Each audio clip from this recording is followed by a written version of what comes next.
Good morning, नमस्ते। कैसे हैं आप लोग? उम्मीद है कि काफ़ी अच्छे होंगे और काफ़ी अच्छे से मेहनत भी कर रहे होंगे। कल के क्लास में हम लोग क्या पढ़े थे? दिल्ली सल्तनत के बारे में। और क्या था, लोधी वंश को ख़त्म किए, दिल्ली सल्तनत के हर एक चीज़ के बारे में पढ़े। वहाँ का समाज कैसा था, शासन कैसे चलता था, अर्थव्यवस्था का क्या आधार था, हर चीज़ पढ़े। उसके बाद क्या है, अगला क्या है, विजयनगर साम्राज्य, विजयनगर और बहमनी। उसी के बारे में आज पढ़ेंगे। देखते हैं कि क्या है इसमें। देखिए, विजयनगर साम्राज्य, इसके फाउंडर थे हरिहर और बुक्का। कौन थे? हरिहर और बुक्का। और ये वारंगल के काकतीय राजवंश के क्या थे? सामंत थे। ये क्या थे? वारंगल के काकतीय राजवंश के सामंत थे। अब देखिए क्या है, बाद में दोनों काम्पिल राज में मंत्री बन गए। और जब काम्पिली पर मोहम्मद बिन तुगलक का आक्रमण हुआ तो दोनों भाई दिल्ली भाग गए। और मोहम्मद बिन तुगलक ने दोनों को किसमें कन्वर्ट करवा लिया? इस्लाम में। कहने का मतलब क्या हुआ इसका, ये कामिल काम्पिल राज में क्या हो गए? मंत्री बन गए। जब काम्पिल पर आक्रमण हुआ मोहम्मद बिन तुगलक का, तो वो भाग के कहाँ चले गए? दिल्ली चले गए। और फिर वो दिल्ली से, दिल्ली में क्या किए, भागे दिल्ली में। और फिर वहां मोहम्मद बिन तुगलक इसको क्या कर दिया? इस्लाम में कन्वर्ट कर दिया। मतलब क्या, ये इस्लाम धर्म को अपना लिए। अब क्या है, इस्लाम धर्म स्वीकार करने के बाद मोहम्मद बिन तुगलक ने दोनों भाइयों को दक्षिण भारत में हो रहे विद्रोह को दबाने के लिए भेजा। कहने का मतलब क्या है कि ये जब मुसलमान धर्म कबूल कर लिए ना, तो मोहम्मद बिन तुगलक क्या किया इसको, कि दक्षिण भारत में जो विद्रोह चल रहा था ना, उसको दबाने के लिए इन दोनों को भेजा। फिर दक्षिण भारत में जो अराजकता फैली हुई थी, तुर्की तुर्की विरोधी लहर जो था, उसका फायदा उठाकर दोनों भाई क्या किए, तुंगभद्रा नदी के किनारे विजयनगर साम्राज्य का नींव डाले। किस नदी के किनारे? तुंगभद्रा नदी के किनारे। अब देखिए क्या है, उसके बाद ये अपने पिता की याद में किस वंश का नींव डाले? संगम वंश। समझ रहे हैं? मेरा ही नाम है, मेरा वंश, हम उस वंश से नहीं हैं। अब देखिए क्या है, अपने गुरु विद्यारण्य की प्रेरणा से इन दोनों भाई ने पुनः हिंदू धर्म अपना लिया। कहने का मतलब क्या हुआ कि अपने गुरु विद्यारण्य से क्या हुआ, प्रभावित हुआ, और फिर क्या हो गए, मुस्लिम से किस में कन्वर्ट हो गए? हिंदू में। अब देखिए क्या है, विजयनगर साम्राज्य के अंतर्गत लगभग 4 वंश 300 साल तक शासन किया। कितना वंश? 4 वंश। उसमें कौन कौन सा वंश था? तो पहला वंश कौन होगा? संगम वंश। समझ रहे हैं ना? पहला वंश कौन है? संगम वंश। और दूसरा कौन है? सालूब वंश। तीसरा तुलुब वंश। और चौथा आरीवीडू वंश। समझ रहे हैं ना? संगम, तालुब, तुलुब और आरवीडू। विजयनगर साम्राज्य में ये 404 वंश जो थे, कितने साल तक शासन किए? तो 300 साल तक। अब पढ़ते हैं संगम वंश के बारे में। देखिए क्या है, इसके जो ये क्या है, हरिहर प्रथम जो थे, फाउंडर थे। क्या थे? हरिहर प्रथम इसके फाउंडर थे, संस्थापक थे। और इस वंश का पहला शासक भी थे। और इनकी राजधानी कहाँ कहाँ थी? तो विजयनगर, हम्पी। और ये क्या है, अपने भाई बुक्का की मदद से क्या किए, कृष्णा नदी से कावेरी नदी तक अपने साम्राज्य का विस्तार कर लिया। देखिए, ये कृष्णा से कावेरी के बीच अपने साम्राज्य का क्या कर लिए, विस्तार कर लिए। इस पूरे रीजन में क्या हो गया, विजयनगर साम्राज्य छा गया। अब देखते हैं आगे क्या है। अब देखिए, बुक्का प्रथम क्या है, बुक्का प्रथम ये उपाधि लिए वेद मार्ग प्रतिस्थापक का। क्या उपाधि लिए? वेद मार्ग प्रतिस्थापक का। और ये महान योद्धा थे, राजनीतिज्ञ थे, शिक्षा के बहुत बड़े प्रेमी थे। इसे 3 समुद्रों का स्वामी कहा जाता था, साउथ, वेस्ट और ईस्ट। इसकी महत्वपूर्ण विजय मदुरई थी। ये किसको जीत लिया? तो मदुरई को जीत लिया, जिससे इस साम्राज्य का विस्तार कहां तक हो गया? रामेश्वरम तक हो गया। समझ रहे हैं? पूरे अंदर तक उसका विजय हो गया। कहां तक? पहले कहां तक ये साम्राज्य था? ये देखिए, यहां से यहां तक था, लेकिन फिर यहां तक, मतलब यहां से लेकर यहां तक पूरे क्या हो गया, इस साम्राज्य का क्षेत्र हो गया। क्लियर? अब देखते हैं। हाँ, अब देखिए क्या है, मदुरई विजय के बाद बुक्का ने क्या किया, अपने पुत्र कंपन को भेजा। और कंपन की वाइफ गांगो देवी ने इस प्रकार पराक्रम पर एक संस्कृत बुक मदुरै विजय लिखी। मतलब क्या समझ रहे ना, कंपन की वाइफ जो थी क्या, गांगो देवी, वो एक किताब लिखी संस्कृत में, उसका नाम क्या था, मदुरै विजय। क्लियर। इस शासनकाल में बहमनी साम्राज्य के साथ संघर्ष हुआ और हरिहर द्वितीय, अब उसके बाद क्या हो गया, दूसरा शासक कौन आ गया, हरिहर द्वितीय। इसको उपाधि मिला महाराजाधिराज का, राजशेखर का और राजव्यास का। और ये किसका उपासक था, विरूपाक्ष का उपासक था। संपूर्ण दक्षिण भारत में विजयनगर साम्राज्य के विस्तार का श्रेय किसको दिया जाता है, हरिहर द्वितीय को। इसने बहमनी शासक मोहम्मद शाह द्वितीय से गोवा और बेलगाम छीन लिया। बहमनी का जो शासक था मोहम्मद शाह द्वितीय, उससे क्या क्या क्षेत्र छीन लिए, गोवा और बेलगांव। अब क्या है, ऋग्वेद के प्रसिद्ध टीकाकार सायन इसके प्रधानमंत्री थे। इरुगप्पा नामक जैन अनुयायी इसका सेनापति था। समझ रहे हैं ना, बहुत बड़ा काम किए कौन, हरिहर द्वितीय। अब क्या है, अब देखते हैं क्या है। और ये क्या थे, देवराय प्रथम। इसके बाद कौन आएगा, देवराय प्रथम, हरिहर द्वितीय का बेटा था और बहमनी का शासक था। फिरोज शाह ने देवराय एक को हराया और देवराय वन ने क्या किया, अपनी बेटी का विवाह फिरोज शाह से किया और बांकापुर दहेज में दे दिया। देवराय अपनी सेना में तुर्की धनुधर को रखते थे। कैसे, तुर्की से जो धनुधर आए हुए थे उसको शामिल करते थे। क्लियर। अब देखते हैं आगे क्या है। देवराय वन, इसने क्या है, हरिद्रा नदी बांध बनाया और तुंगभद्रा नदी पर नहरें निकाली। और क्या है, इसके दरबार में इटली के यात्री निकोलो डी कांटी आया था। इसने हरविलास ग्रंथ के रचनाकार, हरविलास ग्रंथ जो था उसके रचनाकार कौन थे, श्रीनाथ को संरक्षण दिया। अब इसके बाद का जो शासक आएगा, देवराय वन खत्म हुआ यहीं पे। अब इसके बाद कौन आएंगे, देवराय द्वितीय। देवराय द्वितीय संगम वंश का महान शासक। किस वंश का, संगम वंश का। कौन सा शासक, महान शासक। समझ रहे हैं ना, महान बनना बहुत बड़ी बात होती है। आपको एक कहानी याद आ गया, हम सुना रहे हैं कि जब चाणक्य एक महान भारत की कल्पना कर रहा था, उस समय किस वंश का शासक था, नंद वंश का। और उसी नंद वंश में थे क्या है, घनानंद।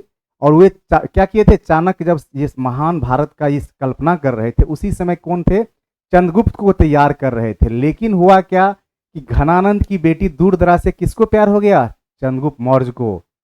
तो फिर क्या हुआ, अब एक बात बताइए, किसी के बेटी से आपको प्यार हो जाए और उसी को मारना हो तो संभव नहीं है। तब क्या हुआ कि बार बार ये चाणक्य परेशान, चंद्रगुप्त परेशान। तो चंद्रगुप्त मौर्य पूछे कि महाराज, मतलब भारत का शासन बनने के लिए कितना बड़ा बड़ा त्याग करना पड़ता है। तब इनका कहना हुआ कि अगर भारत का सम्राट बनने के लिए त्याग नहीं करना पड़ता तो हर घर में क्या होते, चंद्रगुप्त मौर्य पैदा होते। कहाँ पैदा होते, हर घर में क्यों, कौन पौधे पैदा होते, चंद्रगुप्त मौर्य पैदा होते। क्लियर। इसलिए क्या है, त्याग तो करना ही पड़ेगा और हम लोग करने के लिए तैयार हैं। अब देखिए आगे क्या है, ये उपाधि किसका लिया, देवराय द्वितीय, गज बेटकर, मतलब हाथियों का शिकारी। इमादी देवराय, प्रौढ़ देवराय ने इसे भारी मात्रा में क्या किया था, मुसलमान को क्या किए थे, अपने सेना में भर्ती किए थे। इसके समय में विजयनगर साम्राज्य का विस्तार श्रीलंका तक हो गया था। कहां तक हो गया था, श्रीलंका तक हो गया था। अब फारसी यात्री अब्दुल रज्जाक इसके दरबार में आए थे और 1446 में क्या हो गया, इसकी मृत्यु हो गई। अब अगला शासक कौन है, मल्लिकार्जुन, देवराय द्वितीय का बेटा। और ये उपाधि क्या लिए, गजवेटकर। और गजवेटकर किसको बोला जाता है, हाथियों के शिकारी को। इसके दरबार में चीनी यात्री माहुयान जो चीनी यात्री थे वो किसके दरबार में आए थे, तो मल्लिका अर्जुन के दरबार में। और ये क्या था, विरूपाक्ष द्वितीय, संगम वंश का अंतिम शासक। मतलब हमारे वंश का यहाँ पर क्या हो गया, खात्मा होने जा रहा है। और इसका अंतिम सेनापति कौन थे, सालुब नरसिंह इसकी हत्या कर देगा और किस वंश का नींव डाल देगा, सालुब वंश का। अभी तक तो ऐसे ही चला आ रहा है ना। चलिए अच्छी बात है। अब देखते हैं आगे क्या है। सालुव वंश, सालुव नरसिंह इसके फाउंडर थे। इसने विरूपाक्ष द्वितीय की हत्या करके सालुव वंश की नींव डाली थी। अब देखिए क्या है, इन्हें प्रथम बलापहार कहा जाता है। इम्पाडी नरसिंह, समझ रहे हैं ना। और ये 1505 में नरसा नायक के पुत्र वीर नरसिंह इसकी हत्या की और तुलुव वंश की नींव डाल दी। समझ रहे हैं ना कि एक वंश का जो सेनापति रहता है उस अपने क्या है राजा को मारकर अपने वंश का नींव डाल देता है। और तुलुव वंश देखते हैं, तुलुव वंश कौन है? वीर नरसिंह देव, उपाधि भुजबल का मिला था। कृष्ण देव राय इसका ये था, इस वंश का सबसे महान शासक था। तेलुगु और संस्कृत का ये प्रकांड विद्वान था कृष्ण देव राय। अब देखिए क्या है, इसके राज्यसभा में अष्ट दिग्गज मतलब क्या 8 ने लोग थे। क्या थे? तेलुगु के 8 विद्वान रहते थे जिन्हें क्या पेडन्ना कहा जा, जिसमें पेडन्ना प्रमुख थे। 8 विद्वान रहते थे जिसमें कौन प्रमुख थे? पेडन्ना। और 1510 में बीदर के शासक को महमूद शाह को जीता। 1512 में रायचूर द्वाब और गुलबर्ग के दुर्ग को जीता। 1520 में गोलकुंडा को हराकर वारंगल दुर्ग पर कब्जा कर लिया। अब इसे क्या है, इसको उपाधि किसका दिया जाता है? आंध्र भोज। समझ रहे हैं? इससे समझ गइएगा कि आंध्र प्रदेश का इलाका होगा। आंध्र भोज मतलब क्या? आंध्र प्रदेश। इसने पॉलिटिकल साइंस पर एक बुक लिखा। कौन? कृष्ण देव राय, जिसे आमुक्त माल्यद कहा जाता था। क्या कहा जाता था? आमुक्त माल्यद। क्लियर? अब देखते हैं आगे। इसके दरबार में पुर्तगाली यात्री डोमिंगो पाइस और बारबोसा आया था। कौन कौन आया था? डोमिंगो पाइस और बारबोसा। अब देखिए, इसने हजारा मंदिर और विट्ठल स्वामी मंदिर एवं चिदम्बरम मंदिर का निर्माण करवाया। बाबर ने अपनी आत्मकथा में, मुगल शासक बाबर जो था, अपनी आत्मकथा में कृष्ण देव राय को वीर महान शासक कहा था। इस वंश का अगला शासक कौन है? अच्युत देव राय, जो कृष्ण देव राय का कजिन था। इसके दरबार में पुर्तगाली यात्री नुनिज आया था। और उसके बाद कौन शासक आए? सदाशिव राय। सदाशिव राय, इसके शासन के वास्तविक सत्ता इसके मंत्री राम राय के हाथों में था। इसके बाद एक युद्ध होता है तालीकोटा का, तंगरी का। समझ रहे हैं ना? 1565 में। और इसे राक्षसगिरी का भी युद्ध बोला जाता है। विजयनगर और राम राय दोनों मिलकर लड़े थे। और अहमदनगर, बीजापुर, गोलकुंडा, बीदर गठबंधन क्या हो गया? जीत गया। और राम राय की हत्या कर दी गई और विजयनगर को लूटा और उसको ध्वस्त कर दिया गया। बरार इस अलायंस में शामिल नहीं था। बरार नहीं शामिल था। क्यों? क्योंकि बरार और गोलकुंडा में क्या था? आपसी संघर्ष था। क्लियर? अब देखिए आगे। अराविडु वंश, इसका क्या था? फाउंडर तिरुमल था। और ये सदाशिव राय की हत्या करके इस वंश का नींव डाला था। अब क्या है? कैपिटल क्या था? बेनुकोंडा। इस वंश के शासक वेंकट दो ने चंद्रगिरी को अपनी कैपिटल बनाया। और इस वंश का अंतिम शासक श्रीरंग थ्री था। इसके दरबार में पुर्तगाली यात्री डोमिंगो पाइस और बारबोसा आए थे। और क्या था? इस हजारा मंदिर, विट्ठल मंदिर सब में सहयोग किए थे ये। अब देखिए क्या है कि आगे देखते हैं क्या है इसमें।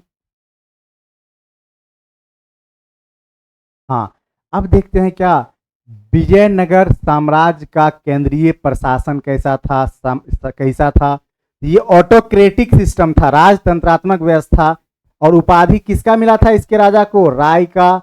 अब देखते हैं क्या, राजा की सहायता करने वाली एक बॉडी होती थी अलग अलग टाइप का। और राजा को सहायता करने वाली बॉडी शाही परिषद में शामिल होता था, नीति का निर्माण करता था। अब देखते हैं क्या, संसद के समान था। वो क्या संसद के समान था? वो ये जो राजा का ये घर होता था। अब देखिए, मंत्री परिषद शासन के कार्यों का संचालन करता था। और मंत्री परिषद के प्रमुख को प्रधानी कहा जाता था। मंत्री परिषद के प्रमुख को क्या कहा जाता था? प्रधानी। और प्रधानी जैसे मराठा में पेशवा होता है ना, उसी के जैसे यहाँ पर था। अब देखते हैं आगे क्या है। प्रांतीय, देखिए प्रांतीय स्थानीय प्रशासन साम्राज्य मतलब क्या? किंग था ये साम्राज्य का राजा, किंग। और गवर्नर प्रांत को देखता था। मंडलम जिला कोट्टम या बलनाडु परगना को नाडु देखता था। मेला ग्राम था 50 गांव का समूह, और ग्राम को उर बोला जाता था। क्या बोला जाता था? उर। ग्राम को क्या बोला जाता था? उर। और देखिए अयंगर ग्रामीण प्रशासन के लिए नियुक्त 12 लोगों का समूह था। समझ रहे हैं ना?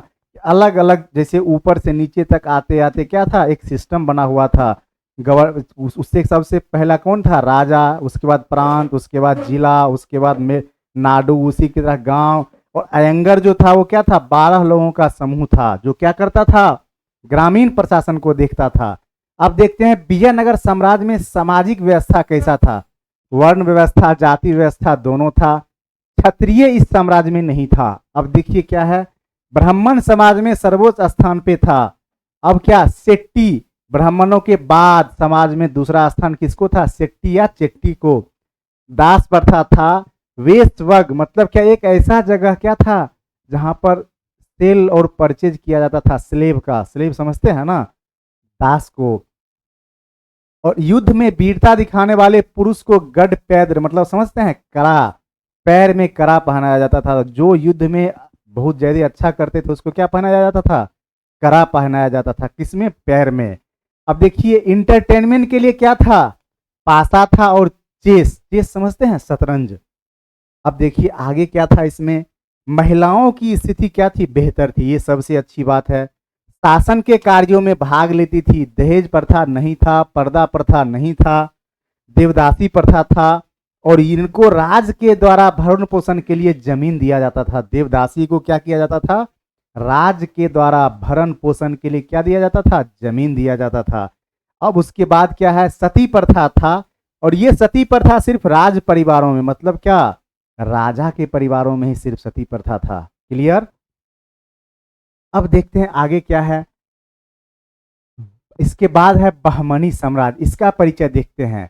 ये साउथ इंडिया में मोहम्मद बिन तुगलक के अगेंस्ट होने वाले विद्रोह का परिणाम था। मतलब मोहम्मद बिन तुगलक जो अटैक किया था ना, उसके क्या है? अगेंस्ट होने वाले क्या था? विद्रोह का परिणाम था। ने अमीर ए सदा को, मोहम्मद बिन तुगलक ने अमीर ए सदा को साउथ इंडिया का प्रशासक नियुक्त किया था। और उसके बाद कुछ समय बाद अमीर ए सदा मोहम्मद बिन तुगलक के अगेंस्ट हो गए, विरोध में हो गए। जब वो विरोध हो गए तो इसे देखकर क्या किया? दौलताबाद के अमीरों ने विद्रोह किया और दौलताबाद दुर्ग पर क्या कर लिया? कब्जा कर लिया। और इन अमीरों में इस्माइल मख एक आदमी थे, उसको क्या यहाँ का शासक बना दिया गया। इस्माइल मख एक बूढ़ा व्यक्ति था। इसने स्वेच्छा से जफर खान या हसन गंगू को वहां का क्या कर दिया? शासक बना दिया। इसका मतलब क्या हो गया? बहमनी साम्राज्य का संस्थापक कौन? जफर खान या हसन गंगू। और उपाधि क्या लिया? अलाउद्दीन हसन बहमन शाह। अब देखिए क्या है इसकी राजधानी क्या थी? गुलबर्गा। और इसने हिंदुओं के प्रति उदार नीति अपनाया। कौन? हसन गंगू। और ये जजिया कर को क्या कर दिया? समाप्त कर दिया, जो हिंदू से लिया जाता था। और इसने अपने साम्राज्य को 4 प्रांत में बांटा: गुलबर्गा, दौलताबाद, बीदर और बरार। और 1358 ईस्वी में इसकी मृत्यु हो गई। उसके बाद इसका कौन शासक बना? मोहम्मद शाह। और जफर खान का ये सन था, बेटा था। और इसका पूरा जीवन विजयनगर और वारंगल से युद्ध करने में ही बीत गया। समझ रहे हैं ना? कुछ लोग होते हैं उनका जीवन क्या होता है? युद्ध करने में ही बीत जाता है।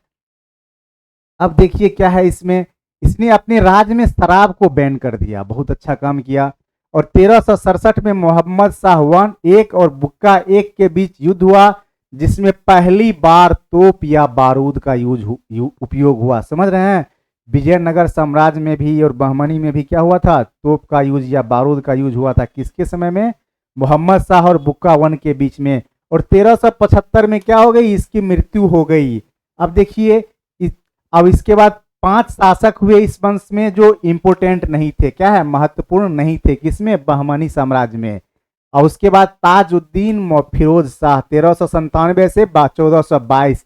इसने देवराय 1 को हराया और उसकी बेटी से विवाह किया। इसने दौलताबाद में एक वैधशाला ऑब्जर्वेटरी का निर्माण कराया। उसको क्या बोलते हैं? जंतर मंतर। उसके बाद अगला शासक शिहाबुद्दीन मोहम्मद थे, और वो क्या किए, गुलबर्गा से बीदर राजधानी ट्रांसफर किया, और इसकी उदारता के कारण ही इसे अहमद शाह वली या संत अहमद कहा जाता है।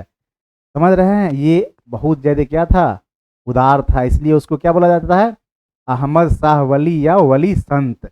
अब देखिए दक्षिण के प्रसिद्ध संत गैसूद राज, समझ रहे हैं ना, गैसूद राज एक संत थे, इससे इनका घनिष्ठ संबंध था। और इसके बाद का जो शासक है अलाउद्दीन अहमद शाह, इसके समय में एक ईरानी व्यापारी महमूद गवां बहमनी साम्राज्य के अंतर्गत नौकरी स्टार्ट किया, मतलब क्या, नौकरी करना स्टार्ट किया। और उसके बाद क्या है, उसके बाद शासक कौन था, हुमायूं, किसका, अलाउद्दीन अहमद का बेटा था, किसका बेटा था, अलाउद्दीन अहमद का। और इसने महमूद गवां को सेनानायक बनाया, और हुमायूं को क्रूर स्वभाव के कारण इसे जालिम बोला जाता था, या दक्कन का नीरो, समझ रहे हैं ना, इसका स्वभाव क्या था, क्रूर था, इसलिए इसको क्या बोला जाता था जालिम या दक्कन का नीरो। और इसकी मृत्यु क्या हो गई 1461 में। इसके बाद अगला शासक निजामुद्दीन अहमद था, इसका शासन का वास्तविक नियंत्रण इसके प्रधानमंत्री महमूद गवां के हाथ में था, और इसने महमूद गवां को मलिक ए तुज्जार, व्यापारियों का प्रधान का उपाधि दिया। बेहतर आंतरिक शासन के लिए अब महमूद गवां राज्य को 8 भाग या 8 प्रांत में बांट दिया, और प्रत्येक प्रांत में एक तरफदार या प्रशासनिक अधिकारी नियुक्त किया। उसके बाद क्या है, शमसुद्दीन मोहम्मद 1482 में क्या हुआ, राजद्रोह का आरोप लगाकर महमूद गवां को क्या दे दिया गया, फांसी दे दिया गया। अब देखिए क्या है, महमूद गवां की मृत्यु के बाद ये साम्राज्य बिखरने लगेगा। अब देखिए क्या है, कितने भाग में बट गया, गोलकुंडा, बीजापुर, अहमदनगर, बीदर और बरार। और इसके बाद कौन शासक आया, कलीमुल्ला शाह। अब देखिए अंतिम बहमनी शासक था। बहमनी शासक से स्वतंत्र होने वाले राज्य कौन कौन थे, तो कौन राज्य है, पहला बरार, बहमनी साम्राज्य से सबसे पहले अलग हुआ बरार। उसके बाद क्या है, 1482 में इसके फाउंडर थे इमाद उल मिल्क, और किस वंश की नींव डाली, इमाद शाही वंश की। और इसकी राजधानी कहाँ थी, तो एलिचपुर, इसकी राजधानी कहाँ थी, एलिचपुर या गाविलगढ़। और उसके बाद 1574 में बरार को अहमदनगर ने क्या कर लिया, हड़प लिया। दूसरा कौन था, तो बीजापुर, दूसरा कौन था, बीजापुर। और इसके फाउंडर थे यूसुफ आदिल शाह, ये इंपोर्टेंट है, पूछा हुआ क्वेश्चन। और ये किस एग्जाम और किस वंश का नींव डाला, तो आदिल शाही। और इसका राजधानी क्या है, नौरसपुर। और उपाधि क्या लिए, जगत गुरु आबा का उपाधि लिए थे। और ये निर्धनों का मित्र इसको बोला जाता था, ये गरीब का क्या करते थे, हेल्प करते थे। अंतिम शासक मोहम्मद आदिल शाह था। इसका मकबरा गोल गुंबद के नाम से प्रसिद्ध है। 1686 में बीजापुर को औरंगजेब ने हड़प लिया। और अगर उसके बाद अगला कौन होगा, अहमदनगर, इसका क्या है, मलिक अहमद। और ये किसका नींव डालेंगे, निजाम शाही वंश का नींव डालेंगे। और अहमदनगर को कौन हड़प लिया, तो शाहजहां हड़प लिया। समझ रहे हैं ना, एक जीतता है दूसरा क्या करता है, हड़पते जाता है। अब देखिए गोलकुंडा, इसके फाउंडर कुली कुतुब शाह, और इसका राजधानी गोलकुंडा। और ये किस वंश का नींव डालेगा, तो कुतुब शाही वंश का। इस वंश के शासक मोहम्मद कुतुब कुली शाह ने हैदराबाद शहर की स्थापना की। समझ रहे हैं ना, हैदराबाद शहर की स्थापना कौन किया, कुली कुतुब शाह। किस वंश का था, तो गोलकुंडा से बिलोंग करता था, और ये कुतुब शाही वंश का था। और क्या है, फिर क्या किया, 1687 में क्या किया, गोलकुंडा को औरंगजेब क्या कर लिया, हड़प के अपने में मिला लिया। अब देखिए क्या है, बीदर, क्या है, बीदर। इसका फाउंडर था अमीर उल बरीद, और ये किस वंश का नींव डाला, बरीद शाही वंश का। और बीजापुर के शासकों ने क्या किया, बीदर को हड़प लिया। समझ रहे हैं ना कि ये एक चैन है, एक हड़पेगा एक जीतेगा, एक हारेगा एक जीतेगा, ये एक चैन चल रहा था। और ये हम लोग पढ़ क्या रहे थे, विजयनगर और बहमनी साम्राज्य के बारे में। वो सारे क्लियर हो गए, विजयनगर और बहमनी। अब देखेंगे कि दिल्ली सल्तनत का क्या हुआ, पतन कैसे हुआ या विघटन कैसे हुआ। नेक्स्ट क्लास में उसी के बारे में पढ़ेंगे, विजयनगर का विघटन कैसे हुआ और उसके बाद के वंश कौन होंगे। और उसमें धर्म आंदोलन जो हुआ था वो बहुत इंपॉर्टेंट होता है। धार्मिक आंदोलन जो हुआ था, बहुत सारा फराई जी, बहुत सारे लोग आए थे, नानक, बहुत सारा धर्म आया था ना इस समय। दिल्ली सल्तनत में बहुत सारे धर्म का भी ये हुआ था, तो हर एक के बारे में पढ़ेंगे, एक एक करके पढ़ेंगे। और क्या है कि आप लोग मेंटेन करते रहिए, सारा क्लास करते रहिए। क्लास करने से क्या होगा ना, एक चैन बन जाएगा, फिर मतलब अगले अगले अगला क्या पढ़ना है या पीछे क्या पढ़े, एक कोरिलेशन बनेगा। कनेक्टिविटी बहुत ज़रूरी है और आप लोग कंसंट्रेट होकर कनेक्टिविटी डेवलप कीजिए और कोशिश कीजिए जिससे कि कनेक्टिविटी मेंटेन रहे। अब देखिए क्वेश्चन क्या है कि वह the life of divine the mother the future poetry के लेखक रहे उन्होंने कैम्ब्रिज विश्वविद्यालय में अध्ययन किया और योग तथा शास्त्रीय संगीत के अध्ययन में दक्षता प्राप्त की थी। वह कौन थे, ये आपको बताना है, क्वेश्चन है। अब देखते हैं आगे क्या है कि ये सारा कथन दिया हुआ है और इसको क्या करना है, इसका सॉल्यूशन करना है आपको। क्वेश्चन जरूर पढ़िए और अटेम्प्ट लीजिए, गलत सही से कोई मतलब नहीं है, सारे क्वेश्चन को हम एक्सप्लेन करेंगे टाइम लेके। अब देखिए क्या है, हाल ही में भारत ने निम्नलिखित में से किस देश के साथ अनुसंधान, अध्ययन और कार्य के लिए यात्रा को आसान बनाने हेतु व्यापक प्रवासन और गतिशीलता साझेदारी पर हस्ताक्षर किया है। ये सारा देखना है। करंट का भी क्वेश्चन आ रहा होगा, आपको लग रहा होगा ना कि ये सब क्वेश्चन तो करंट का है। अब ये किस कथन पर विचार करना है और बताना है कि कितने कथन इसमें सही है या सही है, ये बताना है। अब देखिए अगला क्वेश्चन क्या है, ILO के बारे में दिया हुआ है, ये बहुत जरूरी है। ये क्वेश्चन पढ़ने से भी बहुत सारा चीज क्लियर होगा। आप लोग पढ़िए, क्वेश्चन पढ़िए, अटेम्प्ट लीजिए। बनना नहीं बनना सेकेंडरी चीज है, बनाने के लिए, सही करने के लिए तो हम लोग हैं ही, बस आपको क्वेश्चन पढ़ना है। अगला क्वेश्चन, अब देखिए क्या आ गया, आप लोग ध्यान दीजिए, लाइक कीजिए, शेयर कीजिए और सब्सक्राइब कीजिए जिससे कि बहुत सारे लोगों तक पहुंचे और पढ़ाई का ट्रेंड पता चले, जिससे क्या होगा कि हम लोग को भी हेल्प मिलेगा और आपको भी बेटर एजुकेशन मिलता जाएगा। समय के साथ बहुत सारा परिवर्तन आएगा और समय के साथ आप लोग बहुत कुछ सीख के जाएंगे इस चैनल पे। तब तक आप लोग अच्छे से पढ़िए जब तक कि हम नेक्स्ट क्लास में आपसे मिले। Thank you.